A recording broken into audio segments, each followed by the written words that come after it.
Lors de leur anniversaire, mes parents ont annoncé un voyage en Corse pour toute la famille. J'étais ravi, jusqu'à ce que mon père me dise que je restais pour garder les enfants. Ma réplique a stupéfié toute la table. Je m'appelle Élise Dubois. J'ai 32 ans. Il y a 3 semaines, mes parents se sont levés lors de leur dîner pour leur 40e anniversaire de mariage et ont annoncé à 30 invités, nous emmenons toute la famille en Corse la semaine prochaine pour une autre célébration. Tout le monde a applaudi. Ma sœur a poussé un cri d'excitation. J'ai souri, imaginant déjà les palmiers et la brise marine. Mes premières vraies vacances depuis des années. Puis j'ai commis l'erreur de poser une simple question. À quelle heure est notre vol ? Mon père m'a regardé comme si j'avais parlé une langue étrangère. Le sourire de ma mère s'est crispé. Et devant chaque invité dans cette pièce, mon père a dit, « Tu n'as pas besoin de le savoir, Élise. Tu ne fais pas partie de ce voyage. Quelqu'un doit rester pour s'occuper des enfants. » 30 pères Dieu. 30 témoins du moment où ma famille m'a dit que je n'étais pas vraiment de la famille. Mais voici ce qu'ils ne savaient pas. J'avais un secret. Un secret que je construisais depuis 3 ans. Et ce soir-là, j'ai décidé qu'il était enfin temps de l'utiliser. La famille Dubois vit dans une belle maison bourgeoise dans la banlieue de Lyon. 4 chambres, un garage double, une pelouse tondue à la perfection exigée par le syndic. Le genre de maison qui crie « Nous avons réussi » à quiconque passe devant. Mon père, Henri Dubois, a pris sa retraite il y a 3 ans de son poste de directeur d'agence dans une banque régionale. Ma mère, Patricia, n'a jamais eu d'emploi rémunéré de sa vie, mais elle vous dira qu'elle est plus occupée que n'importe quel PDG, présidant le comité des femmes de la paroisse, organisant des collectes de fonds de quartier, maintenant ce qu'elle appelle la réputation de notre famille. Puis il y a ma sœur, Manon, 3 ans de moins que moi, mariée à Damien Leclerc, un avocat d'affaires dans un cabinet du centre-ville dont elle glisse le nom dans chaque conversation.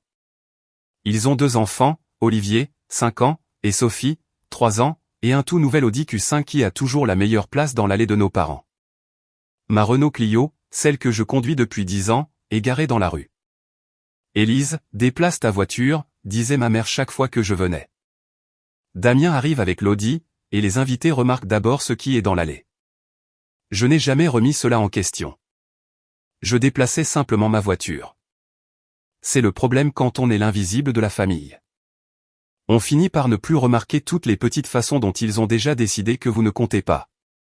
La meilleure place de parking, le meilleur siège à table.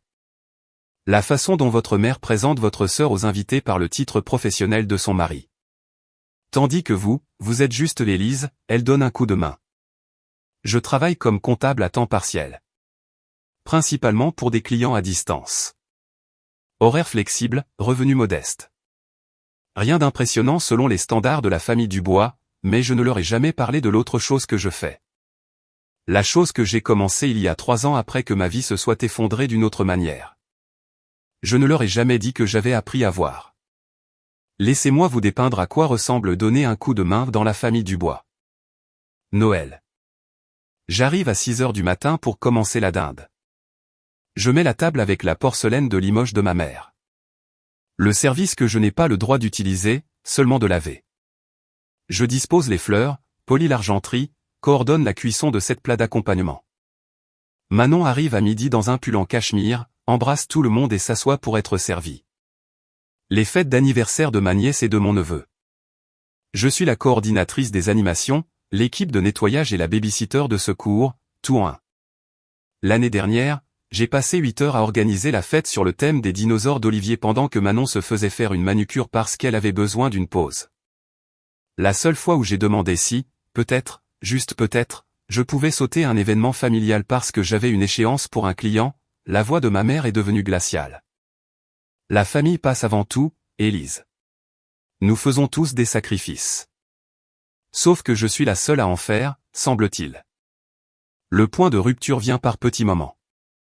Comme l'année où j'ai reçu mon cadeau de Noël, un tablier de cuisine avec l'inscription « Un meilleur tata du monde » en lettres pailletées. Manon me l'a offert. Elle a souri comme si elle avait fait quelque chose de prévenant. Je l'ai porté. Je l'ai porté à chaque fois que je venais pour cuisiner, nettoyer et garder les enfants. Voulez-vous savoir quand j'ai réalisé la vérité ? Cela m'a frappé un mardi soir ordinaire alors que je frottais la cocotte le creuset de ma mère après un énième dîner de famille. Je ne pouvais pas me souvenir de la dernière fois que quelqu'un m'avait invité quelque part sans s'attendre à ce que je travaille. Il y a 3 ans, ma vie s'est effondrée. Je sortais avec un homme nommé Julien depuis 4 ans. Nous parlions de mariage, d'enfants, d'un avenir. Puis un soir, il m'a assise et a prononcé les mots que je n'oublierai jamais. Je t'aime, Élise, mais je ne crois plus être amoureux de toi. Tu es juste là. Tu es toujours juste là. Toujours juste là. Comme un meuble, comme du papier peint. Après son départ, j'ai erré dans une boutique de prêteurs sur gage du centre-ville. Je ne sais pas pourquoi. Peut-être que je cherchais quelque chose pour combler le vide. C'est là que je l'ai vu. Un appareil photo réflexe numérique Canon. D'occasion mais bien entretenu, étiqueté à 180 €. Je l'ai acheté avec de l'argent que j'aurais dû économiser. Je n'en ai parlé à personne. Cet appareil photo est devenu mon secret. J'ai commencé à photographier des choses que la plupart des gens ignorent. Des femmes âgées aux arrêts de bus.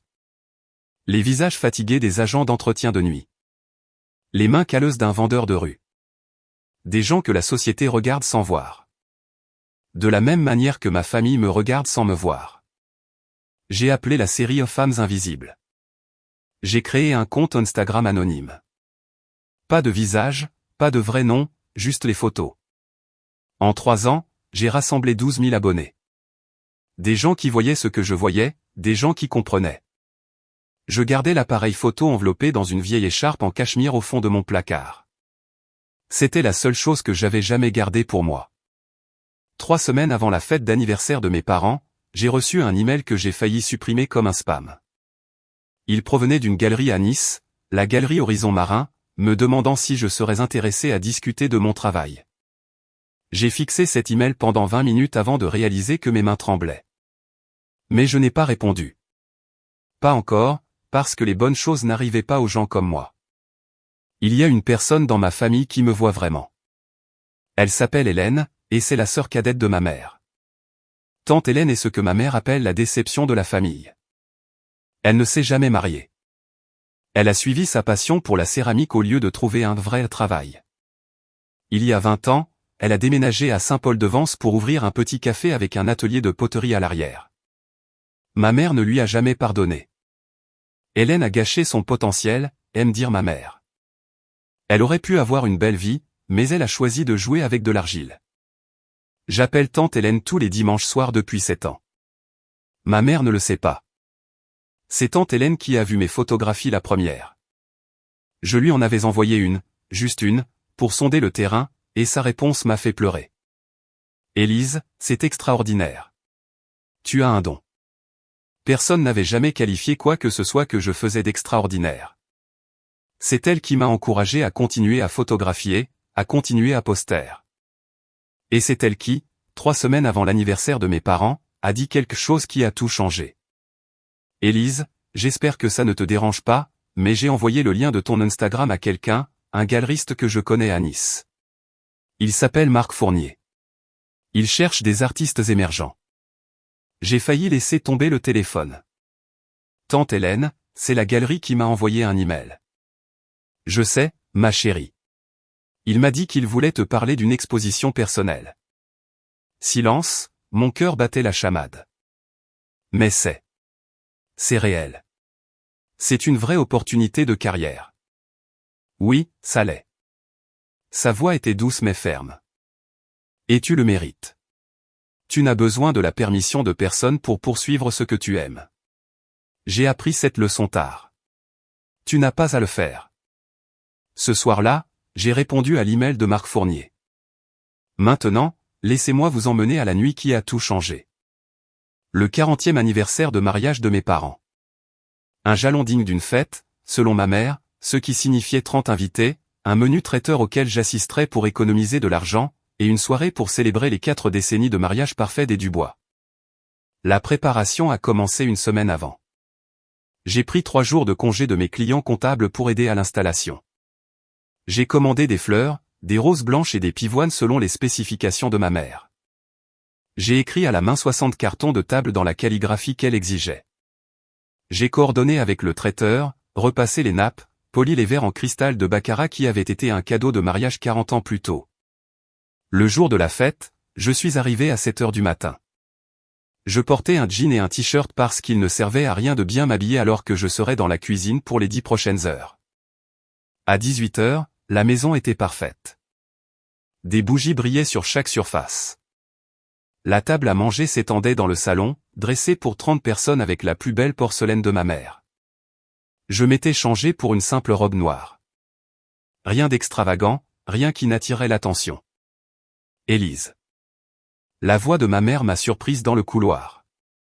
Elle m'a regardé de haut en bas, en fronçant les sourcils. C'est ce que tu portes. C'est noir. Je pensais que c'était approprié. C'est passable, je suppose. Reste simplement en arrière-plan. Aujourd'hui, il s'agit de ton père et de moi. J'ai hoché la tête. Je hochais toujours la tête.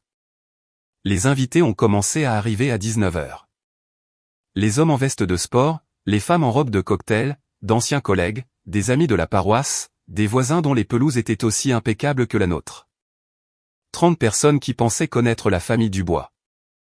Aucune d'entre elles ne me connaissait vraiment. Et dans 3 heures, cela n'aurait plus d'importance.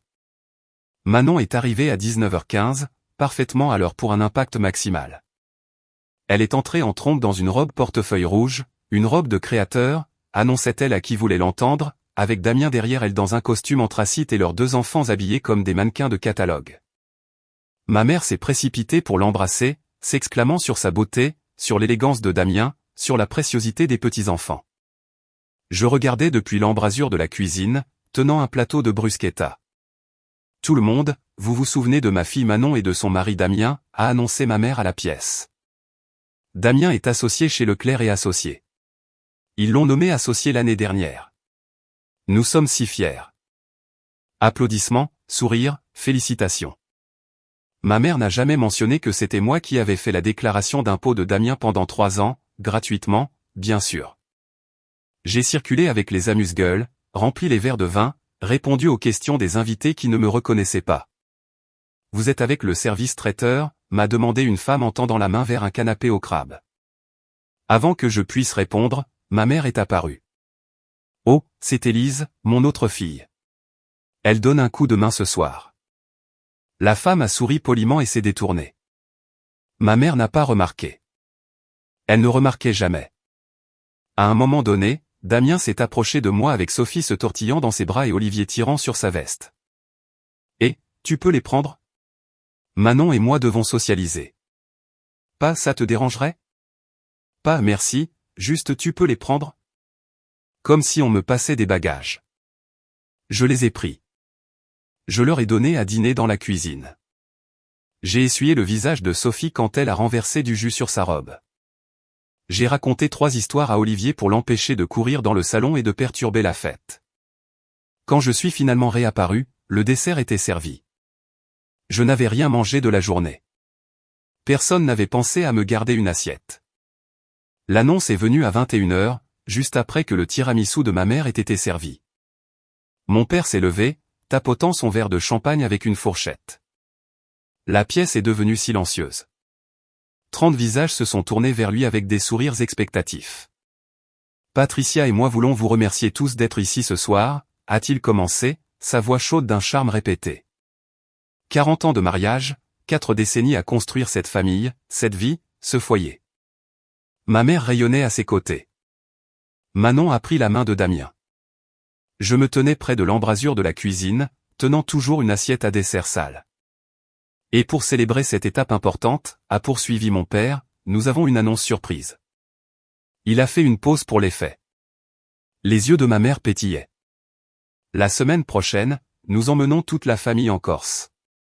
Une semaine au Four Seasons à Murtoli, une deuxième célébration, juste les Dubois. La pièce a éclaté en murmures approbateurs. Comme c'est merveilleux. Quel cadeau. Vous le méritez bien. Manon a littéralement poussé un cri. Papa, c'est incroyable. Les enfants vont adorer. J'ai senti quelque chose se soulever dans ma poitrine. Toute la famille. Cela m'incluait, moi aussi. Pour une fois, je ne serai pas en train de cuisiner, nettoyer ou garder les enfants. Je serai réellement incluse. Je me suis avancé, me permettant un petit sourire. Ça a l'air incroyable. À quelle heure est notre vol? La question est restée en suspens. L'expression de mon père a changé. Il a jeté un coup d'œil à ma mère. Quelque chose est passé entre eux. Un regard que j'avais vu 1000 fois, mais que je n'avais jamais compris jusqu'à ce moment. Élise, dit-il lentement. Tu n'as pas besoin de connaître l'heure du vol. La pièce s'est tue. Pas le silence confortable de l'anticipation, mais le silence tendu de quelque chose qui ne va pas. Je ne comprends pas, me suis-je entendu dire.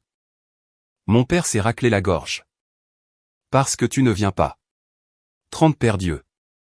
C'est le nombre de personnes qui ont regardé mon père me dire que je ne faisais pas partie des vacances familiales.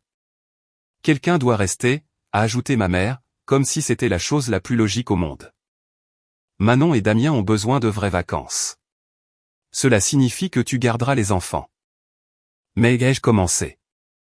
Honnêtement, Élise, le ton de ma mère s'est durci. Tu n'as rien d'important à faire. Manon travaille dur. Elle mérite une pause. Manon travaille dur. Manon, qui n'avait pas eu d'emploi depuis la naissance d'Olivier. Manon, qui avait une nounou 3 jours par semaine et se plaignait encore d'être épuisée. C'est juste une semaine, a ajouté Damien, sans même me regarder. Les enfants t'adorent. Je suis resté là, dans ma simple robe noire, tenant une assiette sale, pendant que 30 personnes me regardaient être exclues de ma propre famille. Certains d'entre eux semblaient mal à l'aise. La plupart ont simplement détourné le regard. Une femme, je ne connaissais pas son nom, s'est penchée vers son mari et a chuchoté quelque chose. Il a hoché la tête. J'ai saisi les mots, la pauvre. Elle doit y être habituée. Le verre de champagne dans ma main tremblait. J'ai posé l'assiette, posé le verre, parce que je ne me faisais pas confiance pour ne pas les laisser tomber. Bien sûr, me suis-je entendu dire, je comprends. J'ai souri, le sourire que j'avais appris à porter après 32 ans à être celle qui aide, celle qui ne se plaint pas, celle qui est toujours juste là. Mais quelque chose à l'intérieur de moi s'était finalement fissuré. Pas brisé, fissuré, comme une faille sismique qui bouge avant un tremblement de terre. Je me suis excusé pour aller à la cuisine. Je me suis appuyé contre le comptoir et j'ai fermé les yeux. Et pour la première fois de ma vie, j'ai commencé à élaborer un autre type de plan. La fête a continué sans moi. Bien sûr qu'elle a continué. Je suis resté dans la cuisine, lavant machinalement la vaisselle tandis que les rires et les conversations provenaient du salon. À un moment donné, Manon est apparue, sa robe rouge bruissant contre le cadre de la porte. « Élise, ne sois pas contrariée », a-t-elle dit en posant la main sur mon bras. Tu sais comment c'est. Damien et moi avons vraiment besoin de ce temps ensemble. Ça a été si stressant dernièrement avec les enfants. J'ai continué à laver. Je comprends. En plus, tu es si doué avec Olivier et Sophie. Ils remarqueront à peine notre absence. J'ai rincé un verre de champagne, les placé dans l'égouttoir, sans rien dire. Manon a soupiré comme elle le fait toujours quand elle pense que je suis difficile. Écoute, c'est juste une semaine et tu n'as pas de petit ami ou quoi que ce soit qui te retienne. Ton emploi du temps est flexible. Flexible. Ce mot encore. Comme si mon temps n'avait aucune valeur parce que je choisissais comment le dépenser. Damien a fait une liste, a-t-elle continué en sortant son téléphone. Leurs horaires, les allergies alimentaires. Sophie ne peut pas manger de fraises, tu te souviens? Et il y a ce nouveau truc avec l'oreille d'Olivier. Il pourrait avoir besoin de gouttes. Je te texterai tout. Elle n'a pas demandé si j'étais d'accord. Elle a simplement supposé. C'est à ce moment que Damien est apparu, desserrant sa cravate. Tout est réglé. Super. Nous partons tôt demain pour faire les valises. Manon, ta mère veut des photos avant que nous partions. Ils étaient partis avant que je puisse répondre. Non pas que je l'aurais fait. Non pas que je l'ai jamais fait. Mais alors que je me tenais là, seul dans la cuisine de ma mère, fixant la liste d'instructions que Manon venait de m'envoyer par SMS, une seule pensée s'est cristallisée dans mon esprit. Il ne me voit pas comme une famille. Il me voit comme du personnel, et le personnel peut démissionner. Il était presque minuit quand j'ai trouvé les emails. Les derniers invités étaient enfin partis. Mes parents étaient allés se coucher, épuisés d'avoir accepté 40 ans de félicitations. J'étais seul dans le salon, pliant les nappes, quand j'ai réalisé que je devais envoyer un fichier à un client dont j'avais repoussé l'échéance pour cette fête. Mon ordinateur portable était à la maison. Celui de ma mère était sur le comptoir de la cuisine. Elle ne m'en voudra pas, me suis-je dit. Elle m'avait emprunté mes affaires 1000 fois sans demander. J'ai ouvert l'ordinateur portable. Safari était déjà lancé. Et là, c'était le Gmail de ma mère, toujours connecté. J'aurais dû fermer immédiatement. J'aurais dû me mêler de mes affaires, mais j'ai vu mon nom dans l'objet d'un fil de discussion récent. Organisation Corse, situation Élise. Mon doigt a plané au-dessus du trackpad. Je savais que je ne devrais pas. Je savais que ce que je trouverais me ferait mal. J'ai cliqué quand même. La discussion était entre ma mère et Manon, commencée une semaine avant la fête. De Patricia Dubois à Manon Leclerc. Garde Élise ici pour surveiller les enfants. Elle n'a rien d'important à faire de toute façon. Damien avait raison. C'est comme avoir de l'aide gratuite. Elle devrait être reconnaissante que nous lui donnions quelque chose à faire.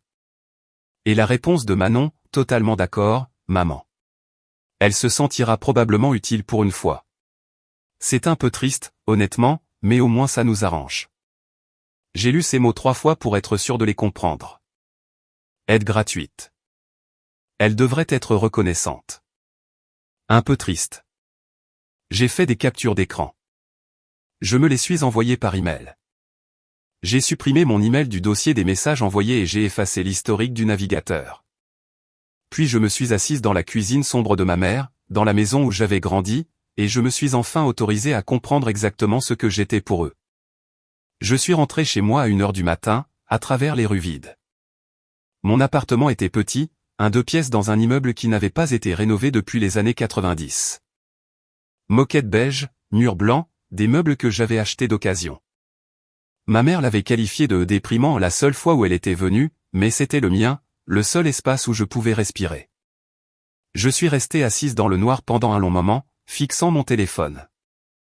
L'email de Marc Fournier brillait sur l'écran, celui auquel j'avais répondu mais que je n'avais jamais suivi. Nous avions échangé quelques messages sur une rencontre potentielle. Il voulait voir mon portfolio complet en personne. Il était enthousiasmé par la série. Je pouvais y aller. Je pouvais vraiment y aller. J'ai pris mon téléphone et j'ai appelé la seule personne qui comprendrait. Tante Hélène a répondu à la 2e sonnerie. Même s'il était plus de minuit. Élise, qu'est-ce qui ne va pas?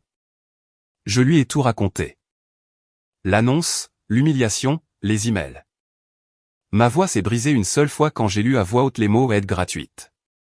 Quand j'ai fini, il y a eu un silence sur la ligne. Puis tante Hélène a dit quelque chose que je n'oublierai jamais.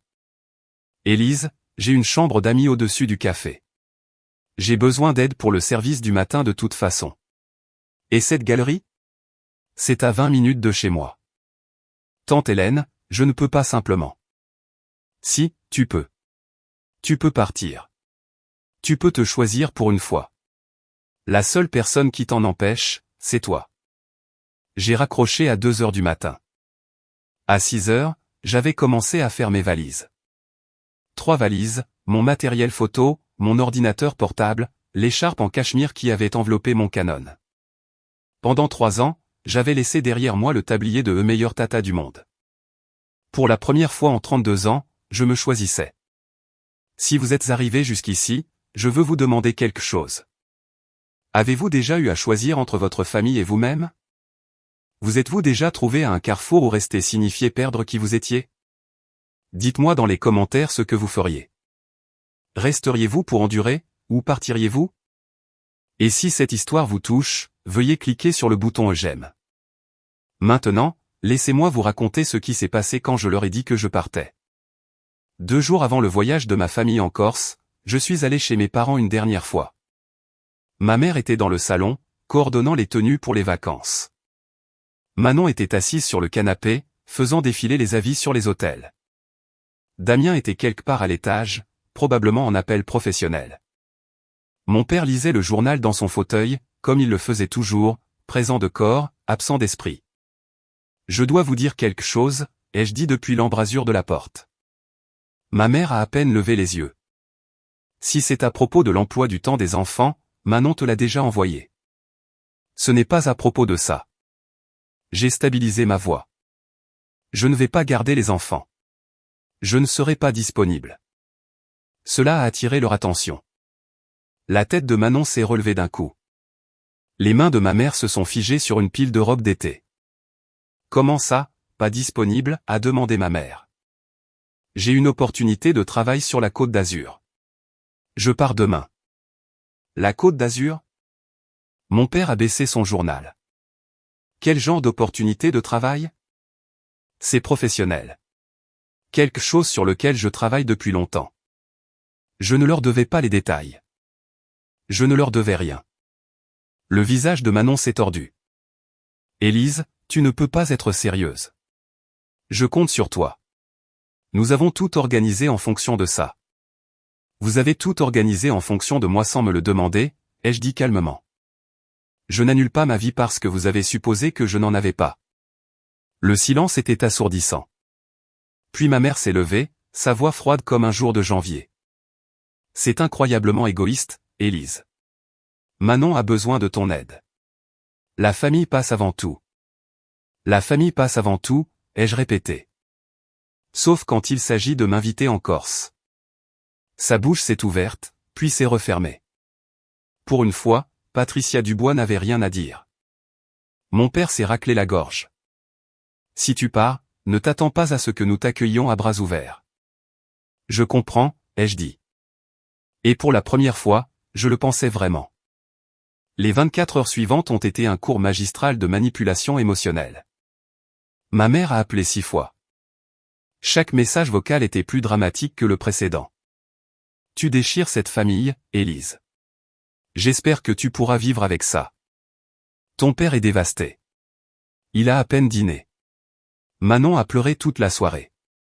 Les enfants n'arrêtaient pas de demander où Tati Élise allait. Manon a adopté une approche différente. La vulnérabilité armée. Élise, je ne comprends pas pourquoi tu me fais ça. Je suis ta sœur. Tu ne te soucies pas du tout de nous? Et puis le SMS qui a failli me briser. Tu vas finir seule, tu sais, comme tante Hélène. C'est ça que tu veux. J'ai fixé ce message pendant un long moment. Comme tante Hélène. Il le disait comme une insulte. Il voulait me faire peur. Mais tante Hélène avait sa propre entreprise, son propre art, sa propre vie construite selon ses propres termes. Tante Hélène était heureuse. Peut-être que finir comme tante Hélène n'était pas une menace. Peut-être que c'était une promesse. J'ai éteint mon téléphone. La dernière chose que j'ai faite avant de quitter Lyon a été de traverser mon appartement vide. 3 valises près de la porte. Tout le reste resterait derrière. Le canapé d'occasion, la moquette beige, la vie que j'avais vécue pour tout le monde sauf moi. J'ai scotché ma clé de rechange sur une enveloppe et l'ai glissée sous la porte de mon propriétaire. Bail mensuel, payé jusqu'à fin janvier, une rupture nette. J'ai chargé ma voiture alors que le soleil se levait. Ma Renault Clio, 10 ans et toujours aussi fiable, la même voiture dont ma mère avait eu honte pendant des années. Elle allait me transporter vers une nouvelle vie. Je n'ai pas regardé en arrière en m'éloignant du trottoir. Le trajet de Lyon à Saint-Paul-de-Vence prend environ 6 heures si on force. Je n'ai pas forcé. J'ai pris mon temps, m'arrêtant dans des villages, mangeant dans des auberges où personne ne connaissait mon nom. Quelque part en Provence, je me suis arrêté sur une aire de repos et je suis resté assise là, à regarder le coucher de soleil peindre le paysage dans des tons d'or et de rose. Je l'ai photographié. Ma première photo en tant que femme libre. Au bout de quelques heures, mon téléphone a vibré avec un SMS de Manon. Je l'avais rallumé pour vérifier l'itinéraire. Maman dit que si tu n'es pas à la maison quand on rentrera de Corse, tu es morte pour elle. Je l'ai lu une fois, puis je l'ai supprimé. Elle agissait déjà comme si j'étais morte de toute façon. Au moins maintenant, je serais vivante ailleurs. Plus tard, j'ai appelé tante Hélène depuis une station-service. J'arrive dans 1 heure environ, ai-je dit. Ta chambre est prête. Drap frais, vue sur la mer, et Marc veut te rencontrer demain après-midi si tu es d'attaque. Mon estomac s'est noué. Demain? C'est si rapide. Élise. Sa voix était chaude. Certaine. Tu attends ça depuis 3 ans. Ce n'est pas rapide. C'est enfin. Quand je suis arrivé sur la Côte d'Azur, quelque chose a changé en moi. La Méditerranée est apparue sur ma gauche, vaste et infinie et bleue. J'ai baissé ma vitre et j'ai respiré l'air salin pour la première fois de ma vie. J'ai pleuré alors, pas de tristesse, de soulagement, de la sensation écrasante de possibilités. À 19h ce soir-là, je me suis garé devant la tasse en céramique, le café et l'atelier de poterie de tante Hélène à Saint-Paul-de-Vence. Elle attendait sur le porche, les bras ouverts. Bienvenue à la maison, a-t-elle dit, et pour la première fois en 32 ans, un endroit m'a vraiment semblé être un foyer. Saint-Paul-de-Vence est le genre d'endroit qui ne semble pas réel au début. Des maisons de village en pierre, des galeries d'art à chaque coin de rue, une brume marine qui flotte à travers les cyprès. Toute la ville ressemblait à une peinture que quelqu'un avait rêvée. Le café de tante Hélène se trouvait dans une rue calme à 2 pas des remparts. La tasse en céramique, une enseigne peinte à la main, des volets bleus, des jardinières débordant de lavande. L'atelier de poterie occupait la moitié arrière du bâtiment, où elle donnait des cours et vendait ses œuvres aux touristes qui entraient pour un café. Ma chambre était à l'étage, petite mais lumineuse, un lit avec une couette blanche, un bureau près de la fenêtre, et une vue sur la mer qui me serrait la poitrine avec quelque chose que je ne pouvais nommer. Tu feras le service du matin, m'a expliqué tante Hélène au dîner ce premier soir. De 6h à midi. Après ça, ton temps est à toi. Je ne sais pas comment te remercier pour ça. Elle a fait un geste de la main. Ne me remercie pas, construis juste quelque chose. C'est un paiement suffisant. Le lendemain matin, je me suis réveillé avant l'aube. J'ai noué un tablier, pas celui de la meilleure tata du monde que j'avais laissé derrière moi. Juste un simple tablier en toile avec la tasse en céramique brodée en fil bleu, et j'ai appris à faire du café filtre. Les clients allaient et venaient. Des habitants qui connaissaient Hélène par son nom. Des touristes charmés par les scones faits maison. Je prenais les commandes, nettoyais les tables, discutais avec des inconnus qui n'avaient aucune idée que j'avais fui toute ma vie 5 jours plus tôt. À midi, j'avais gagné 37 € de pourboire. J'avais souri plus qu'en des mois. Et à 14h, j'avais rendez-vous à la galerie Horizon Marin. Je me suis douché, j'ai enfilé la plus belle robe que je possédais, et j'ai marché 3 rues pour rencontrer l'homme qui pourrait tout changer. Marc Fournier ne ressemblait en rien à ce que j'attendais. J'avais imaginé quelqu'un d'intimidant, cheveux gominés, costume de marque, le genre de galeriste qui fait que les artistes se sentent petits. Au lieu de cela, l'homme qui m'a accueilli à la galerie Horizon Marin était grand et buriné, avec des cheveux argentés et des yeux bienveillants. Il portait une chemise en lin, les manches retroussées, et souriait comme si nous étions déjà amis. Élise Dubois, dit-il en me serrant la main. Hélène m'a beaucoup parlé de vous, mais le travail parle de lui-même. Il m'a fait visiter la galerie.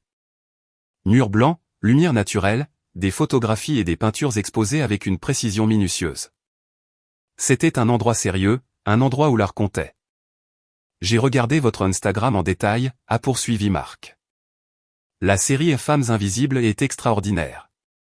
Il y a une vérité dans ces images que la plupart des photographes passent des décennies à essayer de capturer. Je ne savais pas quoi dire. Je n'avais jamais entendu personne décrire mon travail de cette façon. Celle-ci. Il s'est arrêté devant un grand écran affichant mon portfolio. À l'écran se trouvait une photographie que j'avais prise il y a 2 ans. Une femme âgée attendant seule à un arrêt de bus. Son visage une carte de ride et de dignité tranquille. C'est celle qui m'a poussé à vous contacter. Il y a quelque chose dans ses yeux. De la patience peut-être, ou de la résignation. C'est déchirant. Elle attendait un bus qui était en retard, ai-je dit doucement. Elle était là depuis 40 minutes. Personne ne s'est arrêté pour l'aider. Marc a hoché la tête lentement. Vous voyez les gens, Élise. Vraiment. Vous les voyez. C'est un don. Il s'est tourné vers moi et ses mots suivants ont eu l'effet d'une clé tournant dans une serrure. J'aimerais vous offrir une exposition personnelle. 15 œuvres, vernissage dans 6 semaines. Nous couvrirons l'impression, l'encadrement et le marketing. Vous gardez 60% de toutes les ventes. J'ai signé le contrat un mardi après-midi, assise au bureau de Marc avec la lumière du soleil entrant par les fenêtres de la galerie. Le document était simple. 15 photographies, vernissage prévu pour fin août. La galerie Horizon Marin prendrait en charge les coûts de production, l'impression, l'encadrement, l'installation, les supports marketing. Je recevrai 60% de tous les revenus des ventes, la galerie conservant 40% de commission. Termes standards, m'a assuré Marc. Termes équitables. Mais en lisant les pages, mes mains ont commencé à trembler. Prenez votre temps, a dit Marc doucement. C'est une grande étape. Ce n'étaient pas les termes commerciaux qui me submergeaient. C'était de voir mon nom imprimé en caractères officiels. Artiste Élise Dubois. Un document légal reconnaissant que mon travail avait de la valeur, que j'avais de la valeur. J'ai pensé à toutes les fois où j'avais fait les déclarations d'impôts de ma famille sans reconnaissance, toutes les fêtes que j'avais organisées sans remerciement, toutes les heures passées à m'occuper d'enfants qui grandiraient sans jamais savoir tout ce que je leur avais donné. Pas une seule fois mon nom n'était apparu sur quoi que ce soit qui célébrait ma contribution, jusqu'à maintenant. Le titre de l'exposition, a dit Marc, en montrant une ligne vers le bas. J'aimerais votre approbation. Nous proposons aux femmes invisibles, portrait des oubliés au point. Femmes invisibles. C'est parfait, ai-je murmuré. J'ai signé mon nom sur la ligne. Marc a contresigné en tant que témoin. Le document a été certifié par son assistante, une jeune femme nommée Julie, qui a tamponné les pages avec une précision officielle. Quand ce fut terminé, Marc m'a tendu ma copie. Félicitations, Élise. Vous êtes officiellement une artiste représentée. Je suis sorti de cette galerie en tenant le contrat contre ma poitrine. Preuve physique que je n'étais pas rien, que je n'avais jamais été rien. Pendant 3 ans, j'avais construit quelque chose dans l'ombre. Maintenant, enfin, cela allait entrer dans la lumière. Pendant que je construisais ma nouvelle vie sur la Côte d'Azur, ma famille découvrait ce que mon absence signifiait réellement. Je n'ai pas assisté à ces événements de première main, bien sûr. J'en ai entendu parler plus tard, reconstitué à partir de messages vocaux, de SMS et d'un appel téléphonique très gênant de mon père. Apparemment, la Corse a été un désastre. Sans moi pour faire du babysitting, Manon et Damien n'ont pas pu profiter d'un seul dîner pour adultes. Olivier a fait une crise de colère sur la plage parce que personne n'avait pensé à emporter son seau spécial pour les châteaux de sable, quelque chose dont je me souvenais toujours. Sophie a développé une otite le 3e jour, et personne ne pouvait trouver le numéro du pédiatre parce que j'avais toujours été celle qui gardait une trace des informations médicales. Ma mère a passé la plupart du voyage à se plaindre que le personnel de l'hôtel n'était pas aussi attentif que prévu. Elle a appelé le concierge 3 fois pour se plaindre du service de couverture. Elle a renvoyé son cocktail 2 fois. Ce n'est pas relaxant du tout, aurait-elle dit. Qui a organisé ce voyage? Mon père, sagement, ne lui a pas rappelé que c'était elle qui l'avait organisé. Les SMS ont commencé à arriver le 4e jour. Élise, où sont les carnets de santé des enfants? Élise, quelle est la routine du coucher d'Olivier? Il ne veut pas dormir. Élise, le restaurant n'a pas de menu enfant. Qu'est-ce qu'il pourrait manger? Je n'ai pas répondu. J'étais trop occupé à imprimer des épreuves dans un laboratoire photo à Nice, à choisir des cadres et à rencontrer une journaliste du magazine Azur Prestige qui voulait m'interviewer. Mais voici le truc avec l'absence. Elle apprend aux gens ce qu'ils prenaient pour acquis. Le 6e jour de leurs vacances en Corse, Manon a fait quelque chose qu'elle n'avait jamais fait auparavant. Elle a cherché mon nom sur Google, et pour la première fois, elle a trouvé autre chose qu'une page blanche. 6 semaines plus tard, je me tenais au centre de la galerie Horizon Marin et je n'arrivais pas à croire que c'était réel. 15 de mes photographies étaient accrochées au mur, chacune imprimée en grand format et encadrée simplement en noir. La galerie brillait d'une lumière douce. Un quatuor à cordes jouait dans un coin. L'idée de Marc, pas la mienne. Un barman en chemise blanche impeccable servait du champagne. 50 invités se déplaçaient dans l'espace. Des artistes locaux que j'avais rencontrés par l'intermédiaire de tante Hélène. Des collectionneurs que Marc avait invités, une journaliste du magazine Azur Prestige, prenant déjà des notes. Des gens qui étaient venus spécifiquement pour voir mon travail sur les murs d'une galerie avec des étiquettes de prix qui me donnaient le vertige. Je portais une robe bleu marine, simple, élégante, rien qui ne criait pour attirer l'attention. Mes cheveux étaient lâchés pour une fois. J'avais même mis du rouge à lèvres, chose que je faisais rarement. Tante Hélène est apparue à mes côtés, me tendant un verre de champagne. « Comment te sens-tu » ? Terrifié, ai-je admis. Et si personne n'achète rien ? Quelqu'un l'a déjà fait. Elle a hoché la tête en direction d'une femme en perles, examinant la pièce maîtresse de mon exposition, la photo de l'arrêt de bus, celle qui avait attiré l'attention de Marc. Un petit point rouge était apparu sur le cartel à côté. C'est Madame Pélissier. Elle possède la moitié de l'art du département. Elle vient d'acheter cette pièce pour 3 000 €. 3 000 € pour quelque chose que j'avais créé. Élise. Marc s'est approché, un large sourire aux lèvres. Je veux te présenter à quelqu'un du magazine. Ils envisagent de te mettre en couverture le mois prochain. En couverture. Couverture de magazine. Mon visage, mon nom, mon histoire, tout ça imprimé. J'étais à mi-chemin de cette présentation quand la porte de la galerie s'est ouverte et que mon monde a basculé. Manon et Damien sont entrés, encore bronzés de Corse. Ils semblaient complètement déplacés. Manon portait une robe d'été à fleurs plus adaptée à un brunch sur la plage qu'à un vernissage. Damien tenait son téléphone, fronçant déjà les sourcils à quelque chose sur l'écran. Ils ont tous les deux balayé la pièce avec des expressions que je connaissais bien, le regard que ma famille portait chaque fois qu'elle rencontrait quelque chose qui dépassait sa compréhension.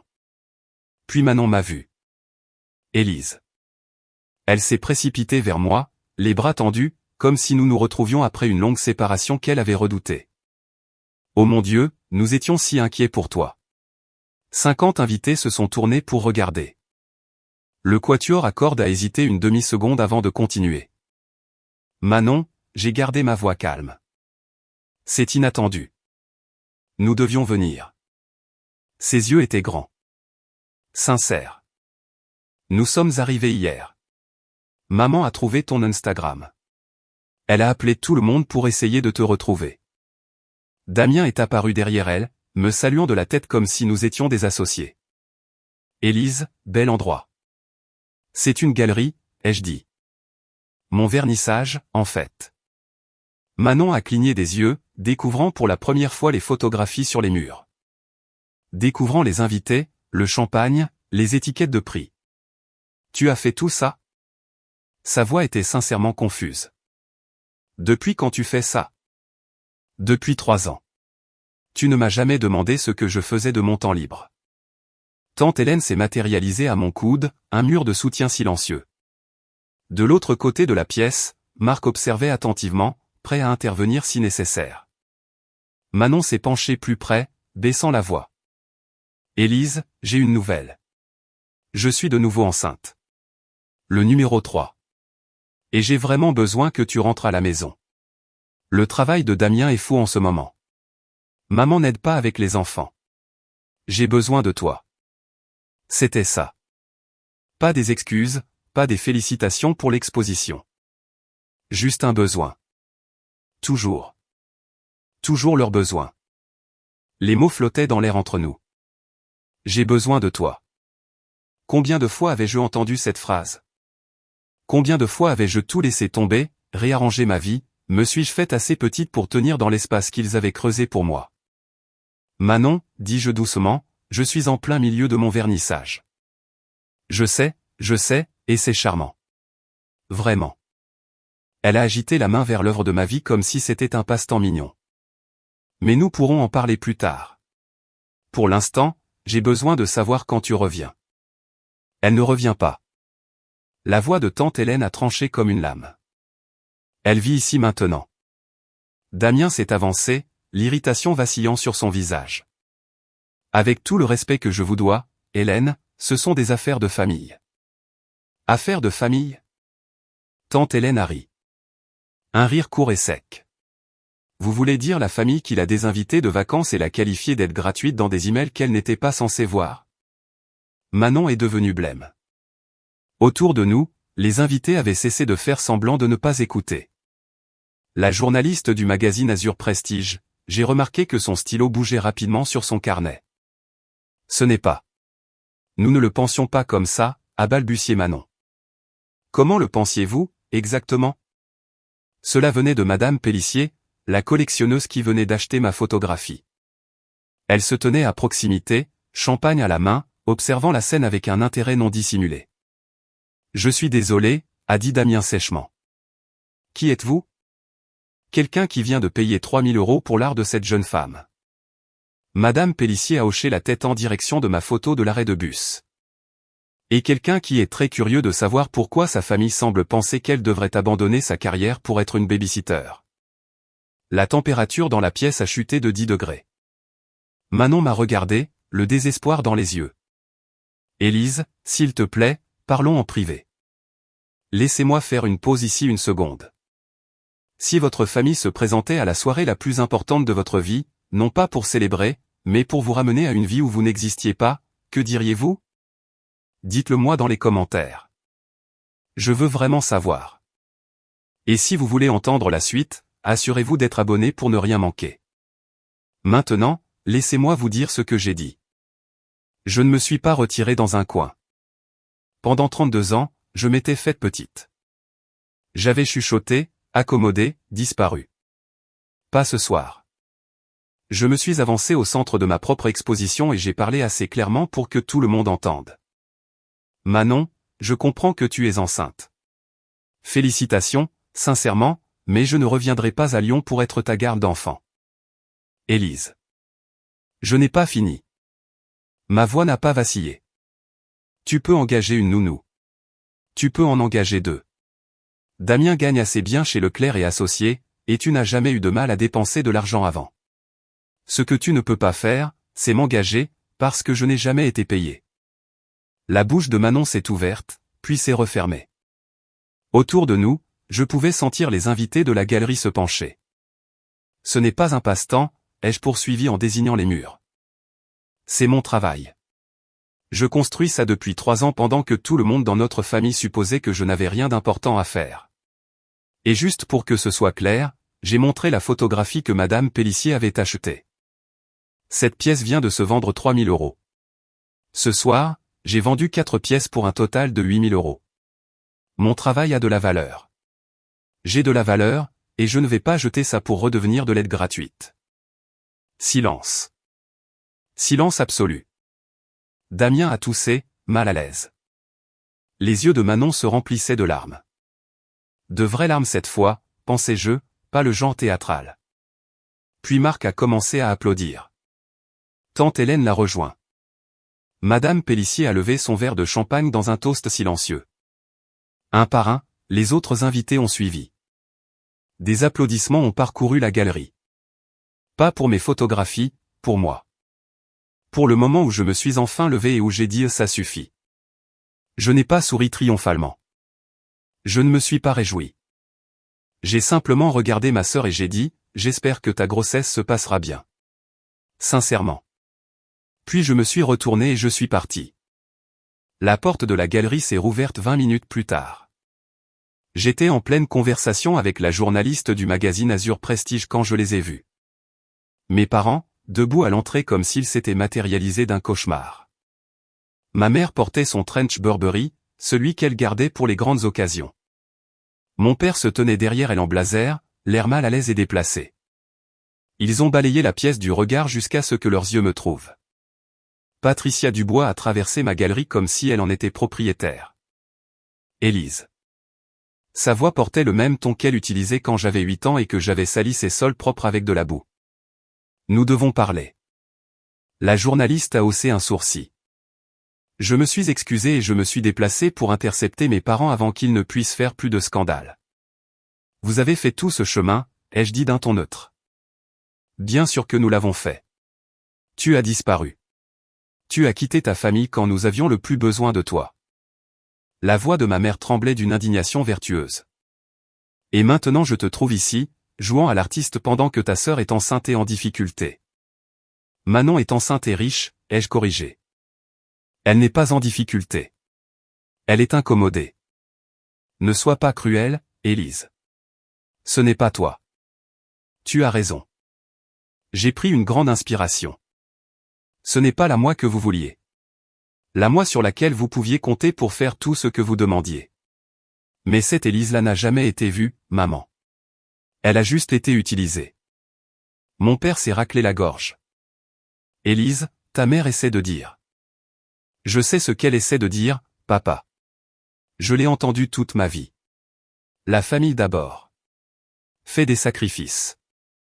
Ne sois pas égoïste. J'ai rencontré son regard. Mais je ne faisais pas partie du voyage familial en Corse. Tu te souviens? Alors, qu'est-ce que c'est? Suis-je de la famille ou pas? Aucun d'eux n'avait de réponse. Ma mère a été la première à se reprendre. La Corse n'était qu'un voyage, a-t-elle dit avec dédain. Tu exagères. Quelqu'un devait rester avec les enfants. Quelqu'un, ai-je répété. Pourquoi moi? Pourquoi toujours moi? Parce que tu as le temps. Tu n'as pas de mari. Tu n'as pas d'enfant. Que ferais-tu d'autre? Je m'étais demandé si j'utiliserais un jour ces captures d'écran. Une partie de moi avait espéré ne jamais avoir à le faire. Mais debout là, dans ma galerie, entouré de mon travail et de mes témoins, j'ai réalisé que certaines vérités doivent être dites à voix haute. J'ai sorti mon téléphone. Laissez-moi vous lire quelque chose, ai-je dit, ma voix stable.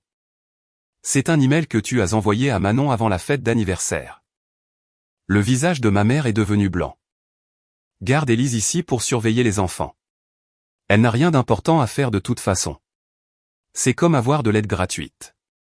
Elle devrait être reconnaissante que nous lui donnions quelque chose à faire. La galerie était de nouveau silencieuse. Je pouvais sentir tous les yeux sur nous. Et Manon a répondu, ai-je continué. Elle se sentira probablement utile pour une fois. C'est un peu triste. Manon, debout à quelques mètres, avait l'air de vouloir que le sol l'engloutisse. Élise, a commencé mon père. Où as-tu? Peu importe où je l'ai trouvé. Ce qui compte, c'est que vous l'avez écrit. J'ai baissé mon téléphone. Je ne lis pas ça pour embarrasser qui que ce soit. Je le lis pour que vous compreniez pourquoi je suis parti. Vous ne me voyez pas comme une famille. Vous me voyez comme du personnel. Et le personnel a le droit de démissionner. La bouche de ma mère s'est ouverte, s'est fermée, s'est rouverte. Pour la première fois de ma vie, Patricia Dubois était sans voix. La journaliste du magazine Azur Prestige écrivait toujours. C'est Damien qui a craqué le premier. C'est ridicule, a-t-il lâché en s'avançant. Élise, tu fais une scène pour rien. Alors ta famille t'a demandé de faire du babysitting. La belle affaire. C'est ce que font les familles. Tout le monde n'a pas la chance de s'enfuir et de faire semblant d'être une artiste. Faire semblant? La voix de Madame Pélissier a traversé la pièce comme de la glace.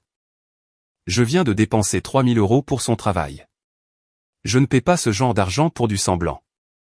Damien s'est tourné, son sang-froid d'avocat se fissurant.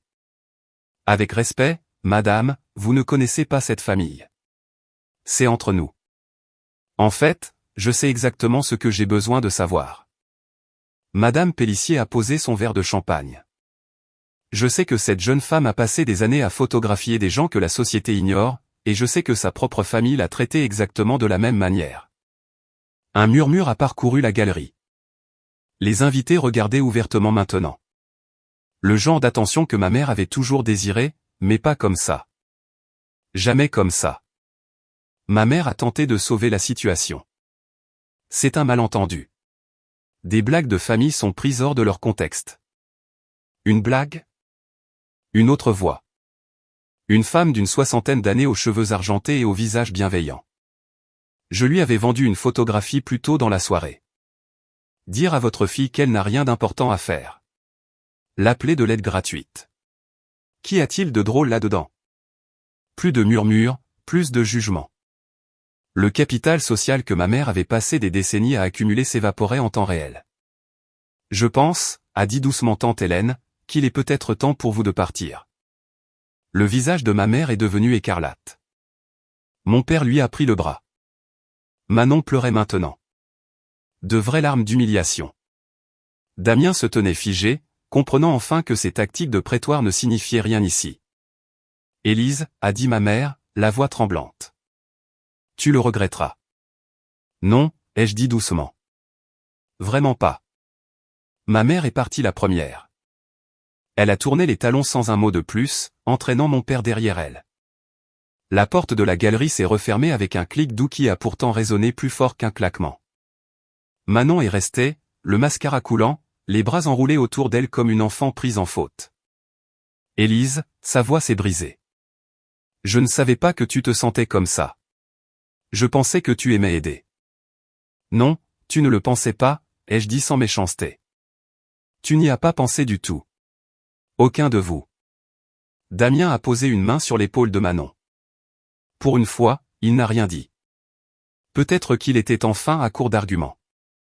J'espère que ta grossesse sera saine, ai-je ajouté. J'espère que tes enfants seront heureux, mais je ne serai plus leur tati à plein temps. Si vous voulez être dans ma vie, ça doit être différent. Ça doit être égal. Manon a hoché la tête, les larmes coulant. Je comprends. Je n'étais pas sûr qu'elle le fasse, mais ce n'était plus mon travail de le lui faire comprendre. Ils sont partis par la même porte que nos parents avaient utilisée.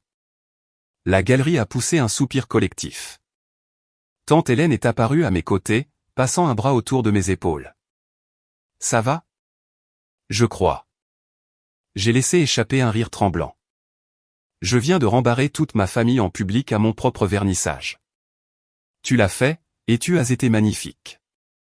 Marc s'est approché, me tendant un verre de champagne frais. Pour ce que ça vaut, je fais ça depuis 20 ans. Je n'ai jamais vu un vernissage comme celui-ci. C'est bien ou c'est mal? Il a souri. Disons simplement que tout le monde ici se souviendra de ton nom. Et ça, Élise Dubois, c'est exactement ce dont un artiste a besoin. J'ai regardé mes photographies, ma galerie, ma nouvelle vie. Pour une fois, je ne me sentais pas invisible. Au moment où la galerie a fermé ce soir-là, j'avais vendu 8 des 15 photographies. 8 pièces, 14 000 € de vente totale. 8 400 € me reviendraient, 60%, comme le promettait le contrat. Marc m'a tendu le récapitulatif des transactions de la soirée alors que le dernier invité partait. Pas mal pour un vernissage, surtout un avec un drame familial inattendu. J'ai fixé les chiffres. 8 400 €, plus que ce que j'avais gagné en 3 mois de travail de comptabilité à temps partiel. Madame Pélissier veut commander une œuvre, a poursuivi Marc. Elle a une résidence secondaire dans l'Estérel. Elle veut que tu photographies la côte. Une commande. Les collectionneurs privés travaillent souvent comme ça. Elle a aimé ton œil. Elle veut voir ce que tu fais avec son paysage. Il m'a tendu une carte de visite. Le contact de son assistante. Appelle-les la semaine prochaine. J'ai soigneusement rangé la carte dans ma pochette, à côté de ma copie du contrat de la galerie. La journaliste du magazine, a ajouté Marc, a dit qu'elle avait assez de matière pour un article de fond. Ils envisagent de te mettre en couverture le mois prochain. En couverture d'un vrai magazine, avec mon nom et mon visage et mon histoire. Tante Hélène m'a aidé à ramener les photographies invendues dans ma chambre au-dessus du café cette nuit-là. 7 pièces attendant encore les bons acheteurs, mais 7 c'était mieux que 15. 7 signifiait que les gens avaient vu de la valeur dans ce que j'avais créé. J'ai posé le chèque sur mon bureau, le premier chèque que j'ai jamais reçu pour mon art, et je l'ai photographié, pas pour le poster ou que ce soit, juste pour me souvenir. Payable à Élise Dubois, 8 400 €. Preuve. Preuve physique que je n'étais pas rien, que je n'avais jamais été rien du tout. 2 mois plus tard, ma nouvelle vie avait un rythme. Je me réveillais à 5 heures, regardais le soleil se lever sur la Méditerranée depuis ma fenêtre, et j'ouvrais la tasse en céramique à 6 heures. Service du matin jusqu'à midi, servant du café, discutant avec les habitués, apprenant les noms des locaux qui me reconnaissaient maintenant comme la nièce d'Hélène, la photographe. Les après-midi appartenaient à mon travail. J'avais loué un petit studio à 3 rue du Café, juste assez grand pour mon matériel de retouche et une station d'impression. L'exposition de la galerie était terminée, mais Marc avait déjà programmé une autre exposition pour le printemps. Cette fois, une série intitulée Frontières. Des photographies de bord, de seuil, des espaces entre l'appartenance et la solitude. Cela semblait juste. L'article du magazine est sorti en octobre. Mon visage en couverture du magazine Azur Prestige à côté du titre, l'artiste qui a appris à se voir. L'article racontait mon histoire, édité, bien sûr, avec des noms changés pour protéger les innocents et les coupables. Mais la vérité était là. L'invisibilité, le point de rupture, le choix. Des gens m'ont contacté. Des femmes qui avaient été l'aide de la famille, la personne fiable, celle que tout le monde oubliait de remercier. Leurs messages ont rempli ma boîte de réception comme un cœur de reconnaissance. Je pensais être la seule. Vous m'avez donné la permission de partir. Merci de m'avoir montré que c'est possible. Ma famille m'a contacté aussi. Finalement. Manon a envoyé un texto après la naissance du bébé, une fille nommée Charlotte. Elle a envoyé une photo. J'ai envoyé des félicitations et une carte cadeau. Rien de plus. Ma mère a appelé une fois. Je n'ai pas répondu. Elle a laissé un message vocal demandant si j'avais fini avec mon caprice. Je l'ai supprimé. Mais mon père m'a surprise. Son email est arrivé un mardi soir, 3 phrases. Élise, j'ai vu le magazine. Je suis fier de toi. Celui-là, je l'ai gardé. Aujourd'hui, je suis assise dans mon studio, regardant la Méditerranée.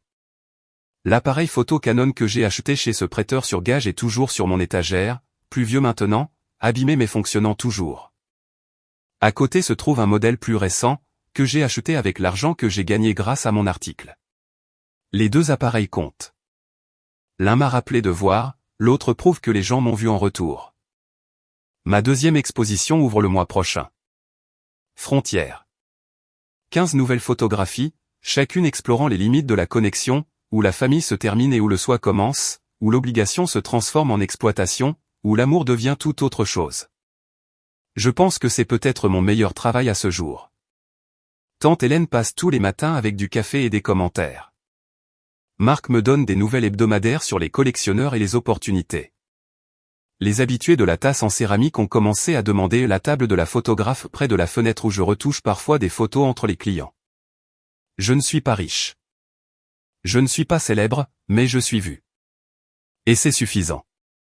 Quant à ma famille, nous existons maintenant dans une nouvelle configuration. Carte de Noël, SMS d'anniversaire, des nouvelles occasionnelles des enfants. Courtois, distant, plus sain qu'avant. Je ne suis pas retourné à Lyon. Peut-être qu'un jour je le ferai, mais seulement en tant que visiteuse, jamais en tant qu'aide. L'autre jour, en regardant de vieilles photos, j'en ai trouvé une que j'avais prise il y a des années. Un autoportrait pris dans le miroir de mon appartement de Lyon, à l'époque où j'étais encore invisible. La femme sur cette photo avait l'air fatiguée, vaincue, comme si elle attendait la permission d'exister. Je l'ai supprimée. Cette femme n'existe plus. À sa place se trouve quelqu'un qui prend de la place, qui crée de belles choses, qui dit non quand elle pense non et oui seulement quand elle le choisit. Quelqu'un qui s'est enfin laissé voir. C'est la véritable histoire, pas une vengeance, pas un triomphe, juste la liberté. D'un point de vue psychologique, l'histoire d'Élise illustre ce qu'on appelle la parentification, lorsqu'un enfant, souvent l'aîné, assume des responsabilités d'adulte sans reconnaissance ni réciprocité. Elle occupait également le rôle du bouc émissaire, le membre de la famille dont les besoins sont constamment dépriorisés, tandis qu'un enfant chéri, Manon, reçoit une attention et des ressources infinies. Voici ce que je veux que vous reteniez de ceci. Établir des limites n'est pas une trahison. Ce n'est pas un abandon. C'est la reconnaissance que vous ne pouvez pas verser d'une tasse vide et que les gens qui vous aiment vraiment ne vous le demanderont pas. Si vous êtes dans une situation comme celle d'Élise, rappelez-vous que votre valeur ne se mesure pas à votre utilité pour les autres. Elle est inhérente. Elle a toujours été là. Et parfois, la chose la plus courageuse que vous puissiez faire n'est pas de riposter. C'est de partir. Construire quelque chose à vous. Laissez votre vie parler plus fort que n'importe quel argument ne le pourrait jamais. Vous le méritez. Nous le méritons tous.